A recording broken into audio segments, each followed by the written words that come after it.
Iran ఇప్పుడు ఏం చేస్తుందంటే అమెరికా పైన మేమే విజయం సాధించాం, ఇజ్రాయెల్ పైన మేమే విజయం సాధించామని సంబరాలు జరుపుకుంటోంది.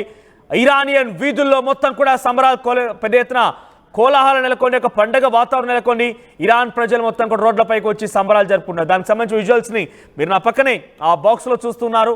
సో అక్కడ పెద్ద ఎత్తున సంబరాలు జరుగుతూ ఉన్నాయి. ఒకవైపు అక్కడ పెద్ద ఎత్తున ఆ దాడిలో అంతా నష్టపోయామని చెప్పి వారంతా కొంత ఆందోళన చేయాల్సింది పోయి వారంతా కూడా సంబరాలు జరుపుకుంటున్నారు. మేమే గెలిచాం, అమెరికా పైన విజయం సాధించింది మేమే, ఇజ్రాయెల్ పైన విజయం సాధించింది మేమే అన్నట్టుగా వారంతా కూడా సంబరాలు జరుపుకుంటూ కోలాహల వాతావరణాన్ని, వీధుల వెంట పండగ వాతావరణాన్ని చూపిస్తూ ఉన్నారు. ప్రస్తుతానికి ఇరాన్లో పెద్ద ఎత్తున సంబరాలు అంబరాన్ని అంటాయి. ఆ రైట్ సైడ్ బాక్స్లో అక్కడ సౌండ్లు, డీజేలు కూడా మారుమోగిపోతూ ఉన్నాయి. మీకు ఆ విజువల్స్ని ఆడియో వినిపించలేకపోతున్నాం due to some guidelines. కానీ అక్కడి సంబరాల తాలూకు ఆ విజయోత్సవాలు చూడండి. రైట్ సైడ్ బాక్స్లో వారంతా వీధుల్లోకి చేరిపోయి డిస్కో లైట్లు, డీజేలు పెట్టుకొని మరి సంబరాలు జరుపుకుంటారు. వాస్తవానికి ఇరాన్లో సుమారుగా 1000 మంది మరణించారని చెప్పి ఇరానియన్ మిలిటరీ అధికారులు చెప్పారు.